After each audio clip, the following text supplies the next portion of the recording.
যখন তাদের সঙ্গে মিশে তখন তাদের সঙ্গে তেল মিলায়, যখন মুসলমানের সঙ্গে মিশে তখন মুসলমানদেরকে তেল দেয়।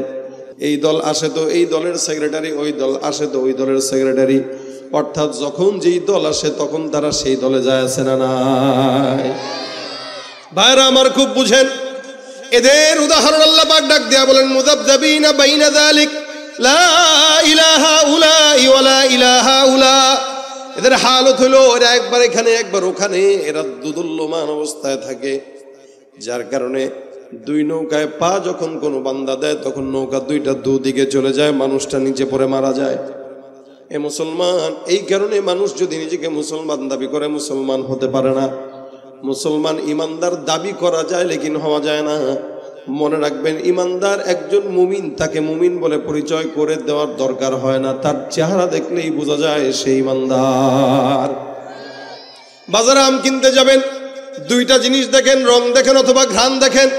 কালার যদি সুন্দর হয় বোঝা যায় আমটা ভালো, কালার যদি সুন্দর হয় মনে হয় আমটা অনেক সুস্বাদু, অথবা ঘ্রাণটাও যদি মিষ্টি হয় তাহলে মনে হয় আমটা অনেক ভালো। কালার অথবা ঘ্রাণ, এই দুটা জিনিস দেখে মানুষ ফল কিনে। একজন ইমানদার যদি নিজেকে মুমিন বলে দাবি করে, ওই ইমানদারের দুইটা জিনিস পাওয়া যাওয়া দরকার, একটা ইমানের ঘ্রাণ, আরেকটা ইমানের কালার। আপনি নিজেকে মুমিন দাবি করলেন কিন্তু আপনার ভিতরে সুন্নতের কালার নাই, ইমানের কোনো ঘ্রাণ নাই, যতই নিজেকে মুমিন বলে দাবি করেন না কেন, ইমানের ঘ্রাণ যদি না থাকে, টুপিওয়ালা দাড়িওয়ালা সুন্নতওয়ালা নামাজ কালাম যদি না থাকে, আমার আল্লাহ ওর কথাটাই বলল ওমা হুম বিমুমিনিন। এটা যতই মুমিন দাবি করুক না কেন, এটা মুমিন হতে পারে না, এটা বেঈমান। আমার আল্লাহ পাক রব্বুল আলামিন প্রত্যেকটা মুমিন আল্লাহ পাক আমাদেরকে ইমানদারের গুণ দিয়েছেন, ফিতরাতে ইসলামের উপর আমাদেরকে জন্মগ্রহণ করাইলেন, যার কারণে আমরা মুসলমান হইলাম। প্রত্যেকটা মানুষ গুনাহগার, ইমানদার যতই বড় হোক না কেন, যত বড় পীর হোক না কেন, যত বড় বুজুর্গ হোক না কেন, প্রত্যেকটা বান্দার গুনাহ সমাজের মধ্যে আছে না নাই? কথা কয় না? আমিও করি, আপনারাও করেন, সবাই করে। কিন্তু আফসোসের বিষয় হলো এটা যে বান্দা নিজে গুনাহ করে তার নিজের গুনার ব্যাপারে কোনো টেনশন নাই, আরেকজন বান্দা কি করলো ওইটা নিয়ে 24টা ঘন্টা চায়ের দোকানে বসে বসে গীবত করে, আছে না নাই? এ ভাইরা আমার, এই কারণে আমার আল্লাহ পাক রব্বুল আলামিন বললেন খবরদার, তোমরা যারা ইমানদাররা আছো নিজের গুনাহের কথা চিন্তা করো। লা তাজরু ওয়াজরাতুম ইজরা উখরা, জমিন থেকে বিদায় হওয়ার পর কেউ কারো বোঝা বহন করবে না। হযরত ওমর ফারুক রাদিয়াল্লাহু তাআলা আনহু বর্ণনা করেন, হাসিবু ক্বাবলা আন তুহাসাবু, হে বান্দা নিজের কবরের হিসাব মিলানোর আগে নিজের হিসাব নিজে মিলায় নাও। কারণ আমার আল্লাহ পাক রব্বুল আলামিন কবরে যাওয়ার পর বান্দার হিসাব গ্রহণ করবে। দুনিয়াতে কোনো বান্দা যখন চাকরি করে, বস যদি তার কাছ থেকে টাকার হিসাব চায়, 1 2 দিন 3 দিন 1 সপ্তাহ আগের থেকে সেই বান্দাটা হিসাব নিকাশ মিলানো শুরু করে দেয়।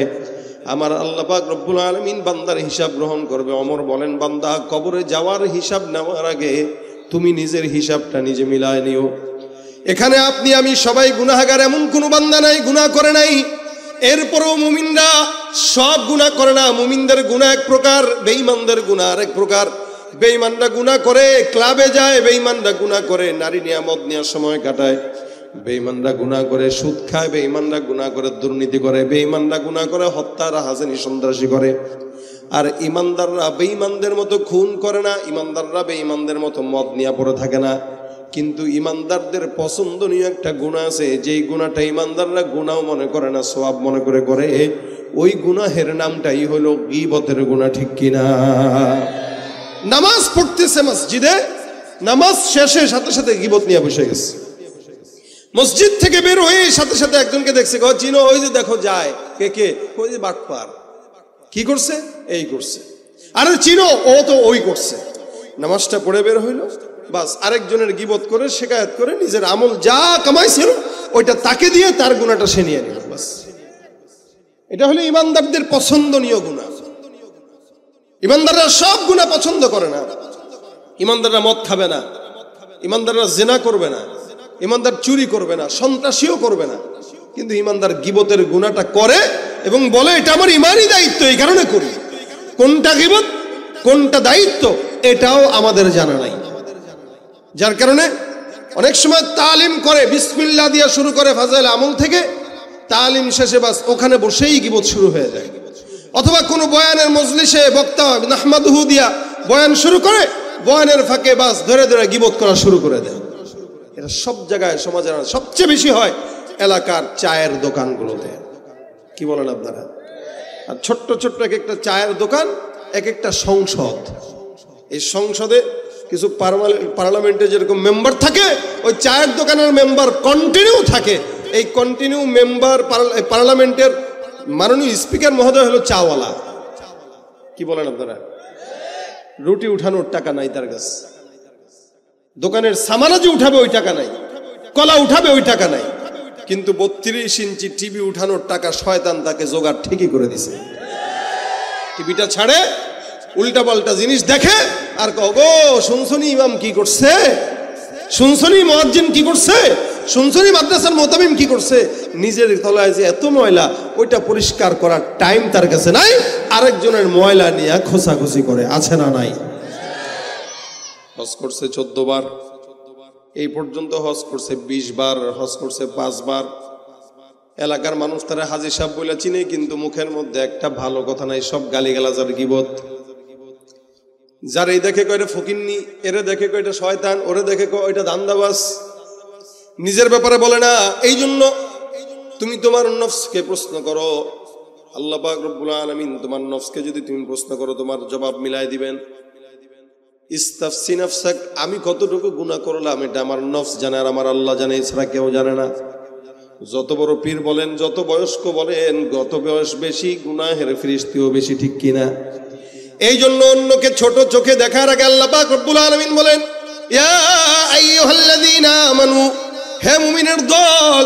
আল্লাহ পাক রব্বুল আলামিন মুমিনদেরকে বললেন, নাসারা কেউ বলেন নাই, ইহুদি কেউ বলেন নাই, খ্রিস্টান কেউ বলেন নাই, অন্য মানুষ কেউ বলেন নাই, মুমিনকে বলেছেন।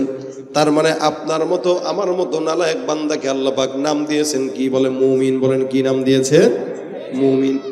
আপনি আমি নামাজ ঠিক মতো পড়ি না, আপনি আমি ইমানদার ঠিক মতো নয়, যা দান করি না, সাদকা করি না, মিথ্যা কথা বলি, হকের উপরে চলি না, এরপরও আল্লাহ পাক আপনাকে আমাকে দয়া করে নাম দিয়েছেন ইয়া আইয়ুহাল্লাযীনা আমানু। আল্লাহ পাক রব্বুল আলামিন বলেন, হে মুমিনের দল, তোমরা মনে রাখবা, লা ইয়াসখর কওম মিন কওম, কোন কওম যেন কোন কওমকে ছোট চোখে না দেখে। আল্লাহ পাক রব্বুল আলামিন বান্দাকে জানায় দিয়া বলেন, কারণ তোমাদের মধ্যে কওমে কওমে মারামারি, দ্বন্দ্ব লাগবে, তোমাদের মধ্যে রাজনৈতিক দলে দলে দ্বন্দ্ব লাগবে, তোমাদের মধ্যে ওই দলের সঙ্গে ওই দলের দ্বন্দ্ব লাগবে, এক বংশের সঙ্গে আরেক বংশের দ্বন্দ্ব লাগবে। এ কোন বংশের বলো অমুক বংশের, ও কোন বংশের কয় অমুক বংশের, আমার বংশ তার চাইতে বড়, তার বংশ আমার ধারের কাছে আসতে পারবে না। এরকম করে করে এক দল আরেক দলকে কটূক্তি করে, এক দল আরেক দলকে ছোট করে, এক দল আরেক দলের গীবত শিকায়াত করে। আমার আল্লাহ ডাক দিয়া বলেন, লা ইয়াসখর কওমুম মিন কওমিন আসা আন ইয়াকুনু খায়রাম মিনহুম। খবরদার মুমিন, এক দল আরেক দলকে ছোট চোখে দেখবা না, এক দল আরেক দলের গীবত করবা না, কারণ হতে পারে তুমি যাকে টিটকারি করো, ছোট মনে করো, আমার আল্লাহর কাছে ওই বান্দাটার সম্মান বেশি, তোমার কোনো দাম নাই। ভাইরা আমার, আল্লাহ পাক রব্বুল আলামিন বলেন, এক দল আরেক দলকে ছোট চোখে দেখবা না, পুরুষরা, এটা পুরুষদের জন্য। আবার ডাক দেয়া বলতেছেন, ওয়ালা নিসা উম্মিন নিসা ইন আসা আইয়াকুন্না খায়রাম মিনহুম, কোন নারী যেন কোন নারী জাতিকে ছোট চোখে না দেখে। মেম্বারের বউ, চেয়ারম্যানের বউ, বড় হুজুরের বউ, বড় আলেমের বউ আরেকজন বউকে ছোট চোখে দেখে, ভাইয়ের বউ আরেক ভাইয়ের বউকে ছোট চোখে দেখে। আল্লাহ পাক বলেন, কোন নারী যেন কোন নারীকে ছোট চোখে না দেখে। কেন? যেই নারীকে ছোট চোখে দেখা হয়, হতে পারে আল্লাহর দরবারে ওই ছোট চোখে দেখনেওয়ালা নারীর সম্মান অনেক বেশি। এজন্য দুনিয়াতে কেউ এই কথা বলতে পারে না, ভাই আমার দাম আল্লাহর কাছে বেশি। না আমি, না আপনি। অনেক বড় বক্তা হইতে পারে, অনেক বড় মানুষ হইতে পারে, অনেক বড় আলেম হইতে পারে, অনেক বড় পীর হইতে পারে, কিন্তু আল্লাহর কাছে বড় কিনা ওইটার সার্টিফিকেট তো কে দিবেন? কে দিবেন? আপনি কেন আরেকজনের দোষারোপ করেন? এই জন্য আল্লাহ পাক রব্বুল আলামিন বলেন, ওয়ালা তালমিজু আনফুসাকুম ওয়ালা তানাবাজু বিল আলকাব। আল্লাহ পাক রব্বুল আলামিন বলেন, খবরদার, একদল আরেক দলকে ইলজাম দিবা না, খারাপ কিছু বলবা না, গীবত শিকায়াত করবা না। কেউ কাউকে গালিও দিবা না, ভিন্ন কোনো নামেও ডাকবা না। মোটা একটা মানুষ যাইতেছে, কয় ও যে দেখ মুটকু যায়, মুটকু কয় কিনা, কথা কয় না। চিকন মানুষ হাঁটতেছে, কয় দেখ রে ভাই ক্যাঙ্গারু যায়, বাতাস দিলে ওইরা ধাক্কা দিলে উড়ে চলে যাবে। ছোট একটা মানুষ যাইতেছে, কয় দেখ কেমন বাউন্না যায়, খাটো। রাসূল করিম সাল্লাল্লাহু আলাইহি ওয়াসাল্লাম নিষেধ করলেন, খবরদার, কেউ লম্বা, কেউ ছোট, কেউ বাটো, কেউ মোটা, কেউ চিকন, এই শব্দটাও কোনোদিন তাকে আঙ্গুল দিয়া বলা যাবে না, নিষেধ করেছেন কে? খবরদার, কাউকে ভিন্ন কোনো নামে ডাকা যাবে না। কারণ নাম অমুক, তাকে ওই নামে বাদ দিয়া এমন কোনো নামে ডাকলা যেই নাম ডাকলে সে বেজার হয়। আল্লাহ পাক বলেন, খবরদার এই নামে ডাকা যাবে না, এটা আমি আল্লাহ পাক রব্বুল আলামিন নিষেধ করে দিলাম। নবী করিম সাল্লাল্লাহু আলাইহি ওয়াসাল্লামের বিবি হযরত সাফিয়া রাদিয়াল্লাহু তাআলা আনহা একবার ঘরের মধ্যে আসলেন, আম্মা জান আয়েশা দেখলেন হযরত সাফিয়া হয়তো একটু খাটো অথবা একটু মোটা ছিলেন। আম্মা জান আয়েশা রাদিয়াল্লাহু তাআলা আনহা তার ব্যাপারে মন্তব্য করলেন, হাকাযা হাকাযা, এটা মনে মনে মন, অর্থাৎ সাফিয়া একটু মোটা, নবী আপনি কেমনে তারে পছন্দ করলেন? দেখবেন ঘরের মহিলা যতই হোক না কেন, একজন বিবি আরেকজন বিবির প্রতি একটু কি থাকে, হিংসা অথবা ঈর্ষা থাকে, যে ওরে বেশি মহব্বত করে, আমারে কেন করে না। আম্মা জান আয়েশা রাদিয়াল্লাহু তাআলা আনহা রাসূল সাল্লাল্লাহু আলাইহি ওয়াসাল্লামকে বলতেছেন, ইয়া রাসূলুল্লাহ, বিবি সাফিয়াকে আপনি পছন্দ করলেন, কিন্তু সাফিয়া তো এমন এমন এমন দেখতে এরকম। নবী করিম সাল্লাল্লাহু আলাইহি ওয়াসাল্লাম বলেন, আয়েশা তুমি সাফিয়ার অগোচরে সাফিয়ার ওই ব্যাপারে এরকম মন্তব্য করলা, সাফিয়া বেটে অথবা মোটা। যদিও সাফিয়ার ভিতরে এই গুণটা আছে, যদিও সাফিয়া বেটে অথবা মোটা, কিন্তু তারপরেও তুমি তার অবর্তমানে কথাগুলো আমার কাছে বললা। আয়েশা তুমি জানো কথাটা কত মারাত্মক খারাপ। দেখেন রাসূল করিম সাল্লাল্লাহু আলাইহি ওয়াসাল্লামের বিবি আম্মা জান আয়েশা, যিনি না হলে আমাদের সমাজের মা বোনদের মাসলা আমরা এই পর্যন্ত পেতাম না। আয়েশা রাদিয়াল্লাহু তাআলা আনহা বলছেন, রাসূল আপনার বিবি সাফিয়া এরকম এরকম। নবী বলতেছেন, আয়েশা তোমার এই কথাটা মারাত্মক খারাপ, তুমি কি জানো কথাটা এত দুর্গন্ধ? এই কথাটার দুর্গন্ধ যদি সমুদ্রের মধ্যেও নিক্ষেপ করা হতো, সমুদ্রের সব পানি কালো হয়ে যেত, তোমার কথার দুর্গন্ধ কোনোদিন শেষ হতো না। কত মারাত্মক পর্যায়ের গুনাহ তোমার মাধ্যমে হয়েছে, তুমি আল্লাহর দরবারে ইস্তেগফার করো। আয়েশা আয়েশা ডাক দেয়া বলেন, ইয়া রাসূলুল্লাহ, আমি কথাটা খারাপ নিয়তে বলি নাই। রাসূল বলেন, তুমি খারাপ নিয়তে বলো অথবা না বলো, যেই জিনিসটা ওর ভিতরে আছে এটা যদি ও শুনতো তাহলে কষ্ট পেত কিনা? আম্মা জান আয়েশা বলেন, হ্যাঁ অবশ্যই কষ্ট পেত। নবী বলেন, এটার নামই গীবত। যেই গুণটা যার ভিতরে আছে তার অগোচরে, তার অবর্তমানে ওই বিষয় নিয়ে আলোচনার নাম কি, জোরে বলেন তো? গীবত। এই জন্য সাহাবা একরাম রাসূল সাল্লাল্লাহু আলাইহি ওয়াসাল্লামের সামনে বসা, নবী আমার ডাক দিয়া বলেন, আতাদরুনা মাল গীবা, তোমরা কি জানো গীবত কি? সাহাবা আজমাইনের একটা আদব ছিল, জানলেও বলতো আল্লাহু আ'লাম ওয়া রাসূলু, আল্লাহ আল্লাহর রাসূল ভালো করেই জানে। রাসূল সাল্লাল্লাহু আলাইহি ওয়াসাল্লাম বলেন, যিকরুকা আখাকা বিমা ইকরাহু, এ বান্দা তোমার ভাইয়ের অবর্তমানে এমন কিছু নিয়ে আলোচনা করা যে জিনিসটা সে অপছন্দ করে। অর্থাৎ একটা মানুষের ভিতরে একটা খারাপ গুণ আছে, এটা তার সামনে আলোচনা না করে তার অবর্তমানে আলোচনা করার নামটাই হলো গীবত। এই গীবতের দোষ পুরুষদের যতটুকু গুণ আছে তার চাইতেও বেশি হাজার কোটি গুণে মহিলাদের মধ্যে আছে না নাই? মহিলাদের কাজই এক জায়গায় 5 জন বসবে, শ্বশুর বাড়ির গল্প, অমুক বাড়ির গল্প, ভাইয়ের বউর গল্প, বাস গীবত আর গীবত, শেখায়ত আর শেখায়ত। অথচ অনেক পর্দাশীল নারী তাও করতেছে। এই যে বললাম শুরুতেই, মানুষ ইমানদারদের পছন্দনীয় একটি গুনাহ হচ্ছে গীবতের গুনাহ। আর গীবতটা করে কি দিয়া বলেন তো? জিহ্বা দিয়া। কি দিয়া? জিহ্বা দিয়া করে। এই কারণে রাসূল করিম সাল্লাল্লাহু আলাইহি ওয়াসাল্লামের কাছে এক সাহাবী এসে ডাক দিয়া বলেন, ইয়া রাসূলুল্লাহ, আমাকে নাজাত পাওয়ার মতো একটা আমল শিখিয়ে দেন। নবী করিম সাল্লাল্লাহু আলাইহি ওয়াসাল্লাম বলেন, নাজাত পেতে চাও? এ বান্দা, নাজাত যদি পেতে চাও, জমিনের মধ্যে তুমি তোমার জবানের হেফাজত করো। রাসূল ডাক দিয়া বলেন, আমলিকা আলাইকা লিসানাক, তুমি তোমার জবানের কন্ট্রোল করো। যার জবানের কন্ট্রোল নাই তার শান্তিও নাই, যার জবানের হেফাজত নাই তার দুনিয়াতে সম্মানও নাই। সিদ্দিক আকবর আবু বকর রাদিয়াল্লাহু তাআলা আনহু নাম শুনছেন তো ইনশাআল্লাহ? হ্যাঁ, কথা কয় না এরা, সবাই তো জানেন আপনারা নাকি? আমাদের দেশে এমন আপনাদেরকে জিজ্ঞাসা করছি, আপনারা অবাক হয়েন না যে আবু বকরের নাম আবার জানে না কে? আজ থেকে 4-5 বছর আগে ইউটিউবে একটা ভিডিও দেখেছিলাম। ভিডিওতে এক লোক আরেক ইমানদারকে প্রশ্ন করতেছিল, ভাই আপনি 4 জন নবীর নাম বলেন তো। যাকে প্রশ্ন করছে সে হেসে খেলে বলতেছে, ভাইরে ভাই, 4 জন নবীর নাম ব্যাপার। বলেন আবু বকর, ওমর, ওসমান, আলী। সুবহানাল্লাহ করেন, দেখছেন নি? সুবহানাল্লাহ করেন। আমি টেস্ট করলাম যে কি কয়, এ কয় সুবহানাল্লাহ। তাহলে মানে সেও জানে না আবু বকর, ওমর, ওসমান, আলী নবী না সাহাবী। জানো নি ভাই? জানে না। আরে মুসলমান, আবু বকর কে? বলেন কে? এই শিখে নাও, কে আবু বকর? বলো, জোরে বলো। ওমর কে? ওসমান কে? আলী কে? শুধু সাহাবী না, 4 জন খলিফা, খলিফাতুল মুসলিমিন। নবীকে, সাহাবীকে আমাদের জানা নাই, কিন্তু আর্জেন্টিনার খেলোয়াড় ভালো খেলে কে ওটা জানা আছে। কথা কয় না? আছে না? কে গোল মারে ভালো, কে নাটক করে ভালো, কে দিগবাজি দিতে পারে ভালো, এটা আমাদের জানা আছে, কিন্তু রাসূলের সাহাবীদের নাম মুখস্থ নাই। আবু বকর সিদ্দিক রাদিয়াল্লাহু তাআলা আনহু, উনি একবার উনার জিহ্বাটাকে এরকম টান দিয়া বের করছেন, ডানে একবার নেয়, বামে একবার নেয়, উপরে একবার নেয়, নিচে একবার নেয়। সাহাবী আরেক দল দেখে ডাক দিয়ে বলে, আবু বকর কি ব্যাপার? জবানের জিহ্বাটাকে ডানে নাও, বামে নাও, সামনে নাও, পিছনে নাও, কেন? জবান দোষ করলো কি? আবু বকর ডাক দিয়া বলেন, জিহ্বাটাকে বারবার ডানে বামে নেওয়ার পেছনে কারণ হলো, যে জিহ্বাটাকে ডানে বামে নেই, জিহ্বাটা মারাত্মক শয়তান। এই জীবনের মধ্যে, দুনিয়ার মধ্যে যত মানুষকে বিপদের মধ্যে পড়তে দেখলাম, শুধুমাত্র জবানের কারণেই পড়তে দেখেছি। কারণ যার জবানের হেফাজত নাই, যার জিহ্বার কন্ট্রোল নাই, তার সম্মানও নাই, তার দুনিয়ার জমিনে লাঞ্ছনা হয়। জবানের হেফাজত করো, তোমার জবান তোমার কাছে। যার জবানের গ্যারান্টি নাই, তার সম্মানের গ্যারান্টি নাই। যার জবানের গ্যারান্টি নাই, তার ক্ষমতারও গ্যারান্টি নাই। এক কথা বইলেই জবান দিয়া 40 মিনিটের মাথায় দাদার বাড়ি চলে গেছে। কথা কি ঠিক না? যদি না বলতো এই কথা যেহেতু নি, কথা কয় না, বুঝেন না আপনারা?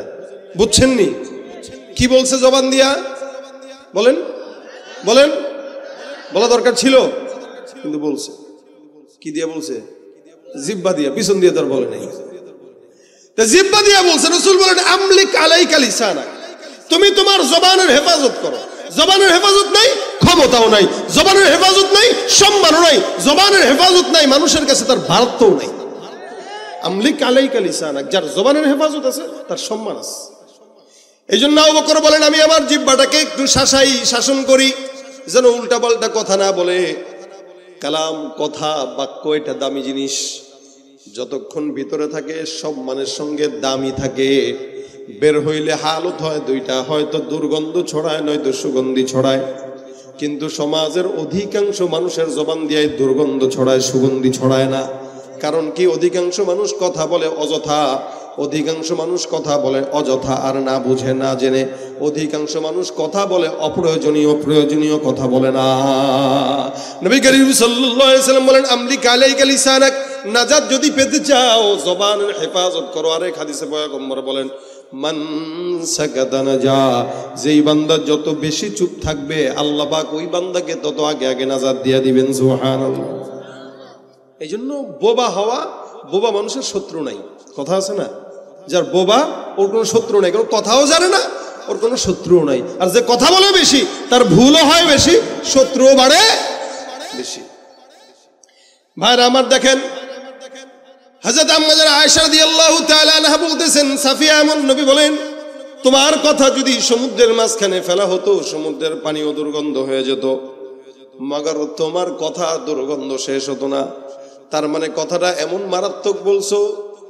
সাহাবা একরাম ডাক দিয়া বলেন, হুজুর, আমরা যদি এমন মানুষ নিয়ে কথা বলি যে এই মানুষের মধ্যে ওই গুণটা আছে অথবা দোষটা আছে, রাসূল বলেন, হ্যাঁ, ইন কানা ফিহি, যদি তার মধ্যে ওই গুণটা থাকে তাহলে তুমি আগতাবতাহু, তাহলে তুমি গীবত করলা। আর যদি ওই গুণটা ওর মধ্যে না থাকে তাহলে গীবত নয়, সেটা অপবাদ। আমার ভিতরে অন্যায় আছে, এটা নিয়ে আপনি আমার অগোচরে বলা বলি করতেছেন, মানুষের কাছে বলেন, আরে ওরা তো চিনি, এ তো এই, ও তো এই, এটার নামই গীবত।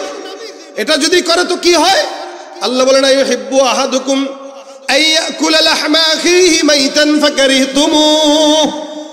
বান্দা যদি কেউ কারো গীবত করে, আল্লাহ পাকের এই আয়াতের কথা অনুযায়ী মনে হয়, বোঝা যায়, কেউ যদি কারো ইমানদার ভাইয়ের গীবত শিকায়াত করে তাহলে সে তার আপন মরা ভাইয়ের গোশত খাইল। নাউযুবিল্লাহ। এই জন্য সমাজে উঠতে বসতে চলতে ফিরতে আমাদের দেশে অনেক গীবত হয়, প্রত্যেকটা মজলিসে গীবত হয়। গীবত ছাড়া আড্ডা ঠিক মতো জমে না।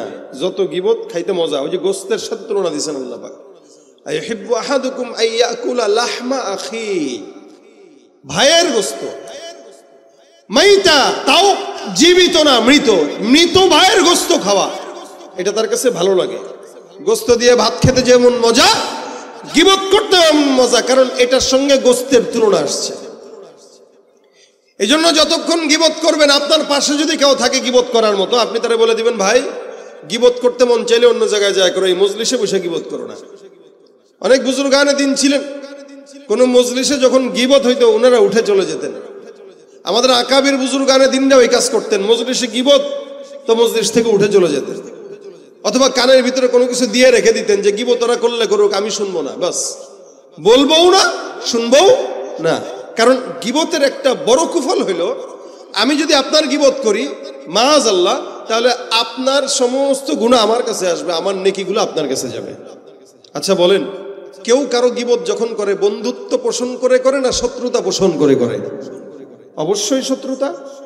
আপনারা যদি জিজ্ঞাসা করা হয়, ভাই আপনি ওরে ভালোবাসেন? দূর মিয়া, ভালোবাসি মানে কি, ওরে পাইলে তো পিডায় মারবো, তার মানে সে আপনার শত্রু। আচ্ছা আপনাকে যদি বলা হয়, ভাই তাকে কি আল্লাহ জান্নাত দিলে আপনি খুশি? দূর মিয়া, ও জান্নাতে যাইবো, জিন্দেগিতে অত ঢাকা পড়ছে না, আল্লাহ তারা জান্নাত দিবে, ও তো জাহান্নামী। আপনি নিজে তাকে জাহান্নামের সার্টিফিকেট দিয়ে দিচ্ছেন। আপনি কোশ্চিন কালেও চান না সে জান্নাতে যাক, কিন্তু আপনি গোপনে গোপনে আপনার অগোচরে তাকে সুন্দর করে জান্নাতের রাস্তা সহজ করে পাঠিয়ে দিতেছেন, আপনি নিজেও জানেন না। কিভাবে? ওই যে আপনি যখন তার গীবত করলেন, শিকায়াত করলেন, পরনিন্দা করলেন, প্রতিহিংসা করলেন, আপনার এক একটা গীবতের মাধ্যমে আপনার আমলগুলো গোপনে তার কাছে চলে যাচ্ছে, আর তার গুনাহগুলো আপনার কাছে চলে আসতেছে, আপনি জানেনও না। আপনি আপনার শত্রুকে বিনা হিসেবে জান্নাতে পাঠানোর পায়তারা করতেছেন। এই জন্য ভাইয়ের আমার, গীবত শিকায়াত আল্লাহ পাক জায়গায় জায়গায় বারবার নিষেধ করেছেন। খবরদার বান্দারা গীবত করো না, শিকায়াত করো না, বেঁচে থাকো। তাহলে গীবত করবো না, কি করব? কেউ যদি অন্যায় করে, আল্লাহ পাক ডাক দিয়া বলেন, ইন্নামাল মুমিনুনা ইখওয়াতুন ফাআসলিহু বাইনা আখাওয়াইকুম ওয়াত্তাকুল্লাহ। মুমিন মুমিনের ভাই। আজকে সমাজে আল্লাহ পাক ঘোষণা করলেন মুমিন মুমিনের ভাই, কিন্তু আজকে সমাজে দেখা যায় আমার মুসলমান ভাইদেরকে যারা হত্যা করে তাদের পক্ষে হয়ে আরেক দল সাপোর্ট করে। এদের কাছে মুমিনদেরকে ভাই মনে হয় না, ইহুদি নাসারা খ্রিস্টানদেরকে বন্ধু মনে হয়। ঠিক কি না জোরে কর? কোন ইহুদি নাসারা খ্রিস্টান বিধর্মী মুশরিক মুসলমানের বন্ধু হতে পারে না, ভাইও হতে পারে না। কোন দ্বিমত আছে আপনাদের?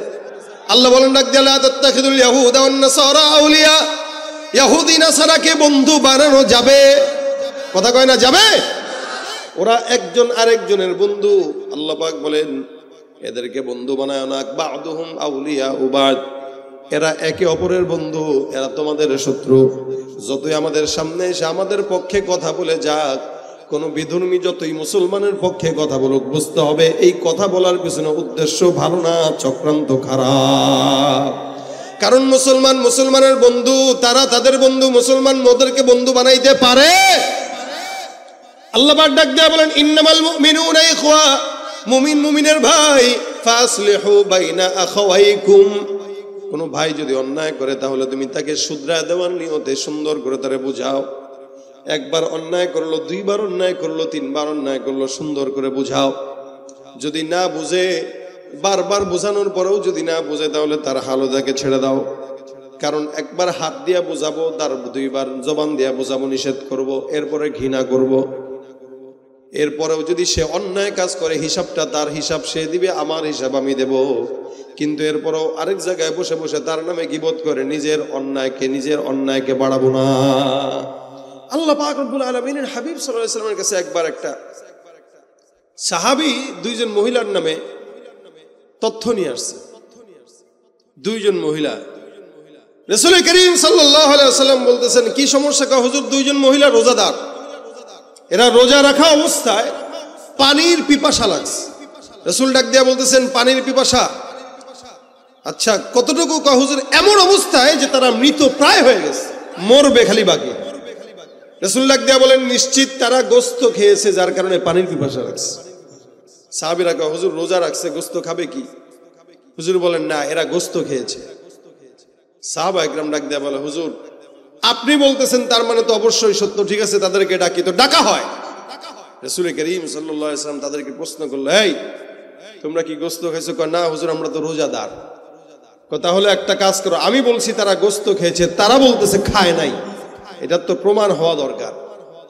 দুইটা বল নিয়ে এসে দুজনের সামনে দিয়ে দাও, আর দুইজনকেই বলো আঙ্গুল গলার ভিতরে দিয়ে বমি করার জন্য। দেখবা তারা যে একটু আগে গোস্ত খাইছে, ওই গোস্ত ওই তাদের বমির সাথে বের হয়ে যাবে। সুবহানাল্লাহ। আচ্ছা বলেন, রসুল যে কথা বলে মিথ্যা হয়? রসুলের ধারণা মিথ্যা হয়? রাসূল করিম সাল্লাল্লাহু আলাইহি ওয়াসাল্লাম বলতেছেন তাদের সামনে বল দাও আর আঙ্গুলটা গলার ভিতরে দিয়ে বমি করার জন্য আদেশ দাও। তো সাহাবী বললেন, এই ঠিক আছে তুমি বমি করো। সাহাবীর কথা অনুযায়ী দুইজন মহিলা তাদের গলার ভিতরে আঙ্গুল দিয়ে বমি করলো। তো সাহাবী সহ রাসূল সাল্লাল্লাহু আলাইহি ওয়াসাল্লাম তাকায় দেখে তাদের বমি করার পরে গলা দিয়ে যা বের হচ্ছে সব দুর্গন্ধযুক্ত গোস্ত আর গোস্তের দলা। রাসূল সাল্লাল্লাহু আলাইহি ওয়াসাল্লাম বলেন, একটু আগে রোজা রাখা অবস্থায় নিশ্চিত তোমরা দুইজন গীবতের ভিতরে লিপ্ত ছিলা, আর গীবত করার কারণে তোমাদের ওই যে মধ্য ভাইয়ের গোস্ত খেয়েছো, ওই গোস্ত খাওয়ার কারণে তোমাদের পানির পিপাসা লাগছে। এটা আমি রসুল বুঝতে পারছি, অন্য কেউ বুঝুক বা না বুঝুক। মহিলা দুজন স্বীকার করে বলে, ইয়া রাসূলুল্লাহ, হ্যাঁ আমরা আসলেই রোজা রাখা অবস্থায় গীবত করেছিলাম। রসুল বলে, এই গোস্তগুলা সেই গীবত করার পরে যে মৃত ভাইয়ের গোস্ত খেয়েছিল সেই গোস্তের গীবত, গোস্ত বের হয়ে গেছে। আল্লাহ পাক রব্বুল আলামিন হাবিব বলতেছেন, সুতরাং বান্দা রোজা রাখা অবস্থায় হোক বা রোজা ছাড়া অবস্থায় হোক, কোনো কেউ মুমিন যদি আরেক মুমিনের গীবত করে, সে যেন তার মরা ভাইয়ের কি খাইলো? গোস্ত। এই কারণে আল্লাহর নবী বলেন, খবরদার খবরদার কারো গীবত করবা না, শিকায়াত করবা না। আল্লাহ পাক রব্বুল আলামিন বারবার বান্দাকে জবানকে হেফাজত করার কথা বললেন। আজকে সমাজে মসজিদ থেকে শুরু করে মন্দির পর্যন্ত অথবা মাঠ পর্যন্ত, রাজনীতি পর্যন্ত, মসজিদ থেকে শুরু করে রাজনীতির মঞ্চ পর্যন্ত সব জায়গায় গীবত আছে, শিকায়াত আছে। একদল আরেক দলকে ছোট করা, খাটো করা, একদল আরেক দলের বিরুদ্ধে কথা বলা, একদল আরেক দলের গীবত শিকায়াত করা। গীবত তো করে 10 জন মিলা পানের আড্ডা নিয়ে তারপরে গীবত করে আর বলে, হ্যাঁ এটা আমাদের ইমানি দায়িত্ব। মনে রাখবেন, দুই কারণে গীবত করা জায়েজ। এক নম্বরে কারো মাধ্যমে যদি ইমানের কোনো ক্ষতি হয়, দুই নম্বরে কারো মাধ্যমে যদি সামাজিক কোনো ক্ষতি হয়। এই দুই কারণ ছাড়া যেই কারণেই গীবত করেন না কেন, গীবত কোনোদিন হালাল হবে না, ঠিক কিনা? সামাজিক ক্ষতি মানে এই সমাজের ভিতরে কেউ অন্যায় করতেছে, ইয়াবার চোরাচালানি অথবা অন্য কোনো গুনাহ, অন্য কোনো কথা, যেই কথার মাধ্যমে, যেই কাজের মাধ্যমে সামাজিক ক্ষতি হয়, এমন কোনো কাজ যদি কারো মাধ্যমে সংগঠিত হয়, তার ব্যাপারে সমাজের মানুষের কাছে সতর্ক করা ইমানি দায়িত্ব, এটা কোনো গীবত নয়। দুই নাম্বার, সমাজের ভিতরে কেউ যদি ইমানের কোনো ক্ষতি করে, অর্থাৎ ফিতনা ছড়ায়, ফাসাদ ছড়ায়, অথবা সমাজের ইসলামকে মানুষের কাছে ভিন্নভাবে প্রকাশ করে, ইসলামের ভিতরে দ্বন্দ্ব লাগায়, এই টাইপের চিহ্নিত শয়তানদের ব্যাপারে স্পষ্ট প্রকাশ্যে গীবত করা জায়েজ, বরং গীবত নয়, ওটা ইমানি দায়িত্ব। এর বাহিরে সামাজিক ক্ষতি অথবা ইমানের ক্ষতি, ইসলামের ক্ষতি অথবা রাষ্ট্রের ক্ষতি, এর ক্ষতির বাহিরে কেউ যদি কারো কাছে কারো গীবত করে, ওটা গীবত, ওটা ইমানি দায়িত্ব নয়, ওটা অন্যায়, ওটা মারাত্মক গুনাহ। আর গীবতের গুনাহ নবী করিম সাল্লাল্লাহু আলাইহি ওয়াসাল্লাম অন্য হাদিসে বলেন, আল গীবাতু আশাদ্দু মিনাজ জিনা, জিনার চাইতেও মারাত্মক হলো গীবতের গুনাহ। নাউযুবিল্লাহি মিন যালিক। আমরা জিনাটাকে খারাপ মনে করি, যে এই লোক জিনা করছে, ওই লোক চুরি করছে, ওই লোক দুর্নীতি করছে, ওই লোক এই করছে সেই করছে, আমরা এগুলাকে খারাপ মনে করি। কিন্তু আমরা গোপনে গোপনে গীবত করতে করতে আমাদের জবানকে শেষ করে ফেললাম। এটাকে আমরা খারাপ মনেও করি না, বরং ইবাদত মনে করি। এই জন্য কোনো মুমিন যদি অন্যায় করে, মুমিন অন্যায় করলে আমাদের উচিত, ভাই আল মুমিনু মিরআতুল মুমিন, রাসূল সাল্লাল্লাহু আলাইহি ওয়াসাল্লাম হাদিসে স্পষ্ট বর্ণনা করেছেন, একজন মুমিন আরেকজন মুমিনের আয়না। আয়না, আমি আয়নার সামনে যখন দাঁড়াবো, আমার গালের যত কালো দাগ আছে এগুলো আয়না দেখায় দেয়। আমাদের দেশের নারীরা আয়নার সামনে দাঁড়াইলে ওর কালো দাগ আয়না দেখায়, কিন্তু বাহিরে ওটা দেখা যায় না। কেন? এমন ভাবে মেকআপ পরে বের হয়, মোটামুটি 1-2 কেজি মেকআপ দেওয়ার কারণে তার কালো দাগ আছে, নাকি কালো মেয়ে ধলা হয়ে আসছে, এটা বোঝার কোনো উপায় নেই। আচ্ছা, এই মেয়েটা যে কালো, এই মেয়েটার যে গালে ব্রণ আছে এটা মেয়েটা তো জানে, কি বলেন? মেয়ে জানে, আর মেয়ের আয়না জানে, আয়না, কারণ আয়নার সামনে বসে বসেই সে এটাগুলো করছে। আয়না কি কোনোদিন বলে বেড়াইছে? বিয়ের সময় দেখবেন আমাদের দেশের মেয়েরা এমন সাজা সাজে, পুরুষ টেনশনে পড়ে যায় আসলে কোনটা দেখছি কোনটা বিয়ে করছি। বিয়ে করে দেখে একটা, করে আরেকটা, অথবা করে একটা বাসায় যায় দেখে আরেকটা।